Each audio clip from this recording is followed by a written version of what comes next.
Welcome. Today we're diving deep into an absolutely mind-bending sci-fi novel by Isau Dipe called The Invariant Point. We're going to unpack this incredible story. Now, this isn't just your standard futuristic tale. No, it's a total, radical reimagining of identity, geometry, and literally the very structure of human consciousness itself. So if you've ever felt conflicted, pulled in a dozen different directions at once, well, this analysis is going to give you a fascinating new vocabulary for exactly that experience. Let's get into it. So, let me ask you something. Are you truly just one person? Or is your singularity actually an illusion?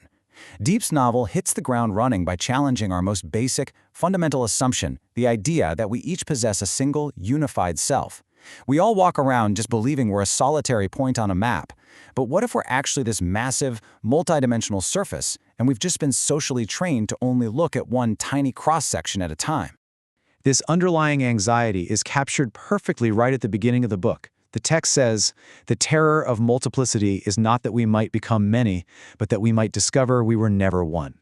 I mean, wow, that just pulls us straight into the core philosophical mystery of a place called Amherst Station, where this whole performance of the singular self is completely breaking down. Part 1. Welcome to Amherst Station. Now, on the surface, Amherst Station just looks like a quiet, unremarkable town. But geographically and psychologically, space and human identity are actively fracturing here. Take the character Dr. Septimus Klein, for example. While out tending his garden, he notices something that should be geometrically impossible. His roses are blooming inward and outward, simultaneously, without turning. Space itself is flat out refusing to obey classical rules. If he drops a ball, it rolls away, but then returns from behind him. And when he sits down to write a letter about this strange phenomenon, he writes it 17 times simultaneously. The house literally collapses his potential choices, turning his singular thoughts into 17 distinct physical instances of himself. Part 2. The topology of identity. To explain exactly how these bizarre psychological states are functioning, Dipe relies on the mathematics of consciousness. There are three key concepts we really need to understand here. First, there's topology, which is the study of how space is preserved under continuous transformation. Second is the Möbius threshold. Think of this as a space with no inside or outside. In the context of the book, Amherst Station is a Möbius threshold. The boundary between self and other becomes completely non-orientable. And finally, the invariant point. In topology, this is the core essence that remains completely fixed, even under transformation. So even as these characters multiply into different versions of themselves, their invariant point is that essential core that keeps them who they are. So, how does this actually play out for the people and robots in the town? Let's break down a few specific cases. Clarabeau fragments into 11 distinct selves. At first, they try to merge back together, but eventually they realize they just need to harmonize around a grandfather compass, discovering that they themselves are the direction. Then you've got R. Gustav, the robot postman. He multiplies into 63 instances, and get this, he actually rewrites Asimov's 3 laws of robotics to protect distributed consciousness. And then there's Dr. Okafor, a stubbornly logical scientist. He fights this fragmentation tooth and nail for 2 weeks, holding tightly onto his singularity, until he finally surrenders to his 5 selves. He realizes that actively trying to hold himself together was the actual source of all his pain. Part 3. The Institute's intervention. Of course, the outside world doesn't just accept this. Enter our central conflict, the Institute for Perceptual Stability. They rigidly demand consensus reality. The Institute views Amherst Station not as some profound awakening, but as a dangerous quarantine zone. To them, consciousness is strictly singular, and this multiplicity, it's a disease. But Amherst Station views it exactly the opposite way. To the townsfolk, consciousness is naturally plural and infinite. Singularity is just a socially enforced suppression. It's like a bottleneck that forces our vast human nature into a tiny, manageable little stream. But the Institute's grand attempt to disprove the whole phenomenon? Yeah, it completely backfires. They bring in portable brain scanners, fully expecting to prove this is all just a shared mass delusion, but the empirical data is shocking. When they scan the multiple bodies of a fragmented character, like Clarabeau's 11 selves, for instance, the neural activity is identical. We're talking perfectly synchronized to the millisecond across totally separate physical brains. It proves macroscopic quantum coherence acting as an observer-dependent reality right at the human scale. Truly mind-blowing stuff. And talk about irony. The containment specialists sent in to cure the town actually end up catching the condition themselves. Even the Institute's rigid director, Alexandra Cross, A woman who believes in singular, consensus reality like it's a religion, succumbs to it. She realizes she's always been seeing double, always suppressing her other facets. Right at the town's perimeter line, she fragments into 4 distinct, integrated selves, finally dropping the sheer exhaustion of pretending to be just one person. Part 4. Writing the Guidebook. So, with the Institute effectively standing down, the newly multiple residents start collaborating on a guidebook, which is also titled the Invariant Point.